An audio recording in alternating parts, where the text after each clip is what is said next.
Hello friends, welcome to Tamilselvi's channel. இன்றைக்கி நம்ம புழுங்கல் அரிசியை வச்சு உப்புமா செய்ய போகிறோம். இது எங்கள் செட்டிநாட்டில் ரொம்பவே ஃபேமஸ் ஆனது. நம்ம டெய்லி யூஸ் பண்ணுற புழுங்கல் அரிசியை வச்சு தான் செய்ய போகிறோம். இப்போ இதுக்கு என்னென்ன பொருட்கள் தேவைன்னு பார்க்கலாம். இப்போ இதில் நான் 1 கப் அளவுக்கு அரிசி எடுத்திருக்கேன். இது 300 கிராம் அளவு. பெரிய வெங்காயம் நைஸாக நறுக்கியிருக்கேன், 2 பெரிய வெங்காயம். கறிவேப்பிலை தாளிக்கிறதுக்கு. இதில் 3 பச்சை மிளகாய் கீறி வச்சுருக்கேன். ஒரு காஞ்ச மிளகாய், 1 இன்ச் அளவுக்கு இஞ்சியை நச்சு வச்சுருக்கேன். கடலைப்பருப்பு ஒரு 2 ஸ்பூன் எடுத்துக்கலாம். கடவுளுந்தம்பருப்பு தாளிக்கிறதுக்கு. சீரகம் இது 1 ஸ்பூன் சேர்க்க போகிறோம். அதே மாதிரி மிளகு இதுவும் 1 ஸ்பூன் சேர்க்க போகிறோம். எண்ணெய், உப்பு, இவ்வளோதான் தேவை. வாங்க இப்போ எப்படி செய்யலாங்கிறத பார்க்கலாம். கடாயை ஹீட் பண்ணிவிட்டு இப்போ இந்த அரிசியை கொஞ்சம் ட்ரை ரோஸ்ட் பண்ண போகிறோம். நல்லா ஹீட் ஆனதுக்கப்புறம் லைட்டாக கலர் சேஞ்ச் ஆனதுக்கு வரை நம்ம இதை ரோஸ்ட் பண்ணணும்.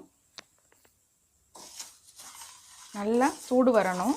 கொஞ்சம் லைட்டாக கலர் சேஞ்ச் ஆகணும். பொரியரிசி மாதிரி வர வேண்டாம். அதுக்கு முன்னாடியே நம்ம இறக்கிடணும். புழுங்கல் அரிசியில் புரதம், நார்ச்சத்துக்கள், கார்போஹைட்ரேட் நிறைய இருக்குது. ஸோ நம்ம வாரத்தில் 2-3 நாள் புழுங்கல் அரிசியை தாராளமாக எடுத்துக்கலாம். குழந்தைகள்லேருந்து பெரியவங்க வர எல்லாருமே எடுத்துக்கலாம். நம்ம சாதமாக செஞ்சு சாப்பிட்றத விட இந்த மாதிரி டிஃப்ரெண்ட்டாக உப்புமா செஞ்சு கொடுத்தா ரொம்பவே டேஸ்டியானதும் ஹெல்த்தியானதும் கூட. இப்போ இது கூடவே 1 ஸ்பூன் அளவுக்கு மிளகு சேர்த்துக்கலாம். 1 ஸ்பூன் அளவுக்கு ஜீரகம் சேர்த்துக்கலாம்.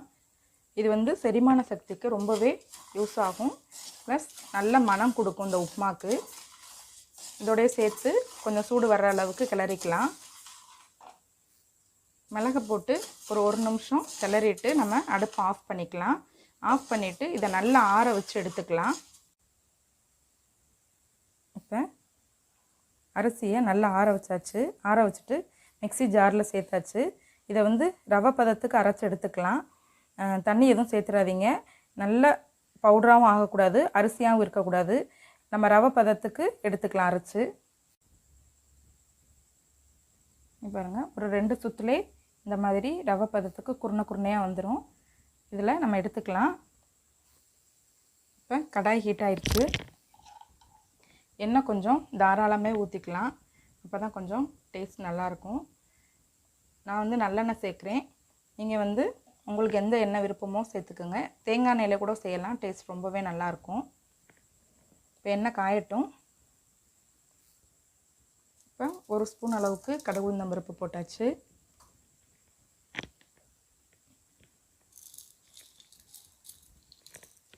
ஒரு 2 ஸ்பூன் அளவுக்கு கடலைப்பருப்பு சேர்த்துக்கோங்க.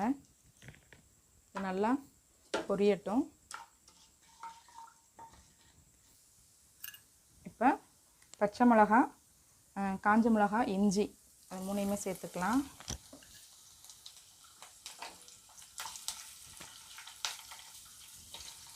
நறுக்கின வெங்காயத்தை சேர்த்துக்கலாம்.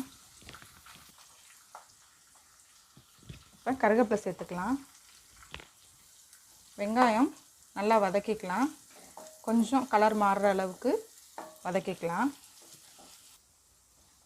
இப்போ வெங்காயம் நல்லா வதங்கிருச்சு. இதோட தண்ணி கலந்துக்கலாம். இப்போ இந்த கப்பால் 1 கப் அளவு அரிசி நுணுக்குனதை எடுத்துருக்கோம் அப்படின்னா அதே கப்பில் 3 கப் அளவுக்கு தண்ணி சேர்த்துக்கலாம்.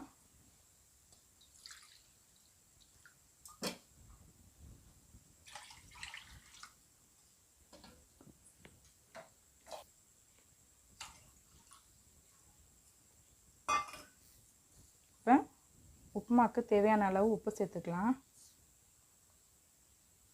உப்பு நீங்கள் டேஸ்ட் பார்த்துட்டு கூட போட்டுக்கலாம். இப்போ இது நல்லா கொதி வரட்டும், மூடி வச்சிடலாம். இப்போ நல்லா கொதிக்க ஆரம்பிச்சிருச்சு. மீடியம் ஃப்ளேமில் வச்சுக்கோங்க. வச்சுட்டு கொஞ்சம் கொஞ்சமாக சேர்த்து கிளறி விட்டுக்கிட்டே இருக்கணும், இல்லாட்டி கட்டி பட்டுரும்.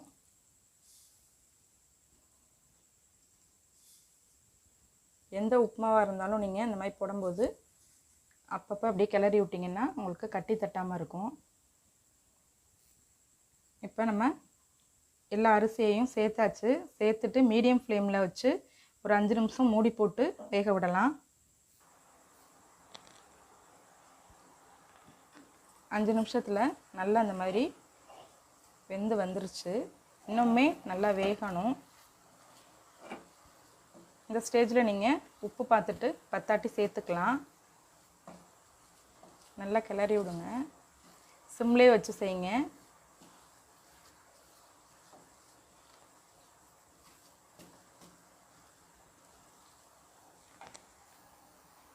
இந்த ஸ்டேஜில் திரும்பவும் ஒரு 2 அல்லது 3 ஸ்பூன் எண்ணெய் சேர்த்துக்கலாம். உப்புமாக்கு எப்போவுமே எண்ணெய் கொஞ்சம் அதிகமாக சேர்த்தா நல்லாயிருக்கும். நல்லா கிளறி விட்டுட்டு திரும்பவும் மூடி போட்டு ஒரு 2 நிமிஷம் வேக வைக்கலாம். இப்போ நல்லா வெந்துருச்சு. இப்போ ஒரு 2 ஸ்பூன் எண்ணெய் ஊற்றிக்கலாம்.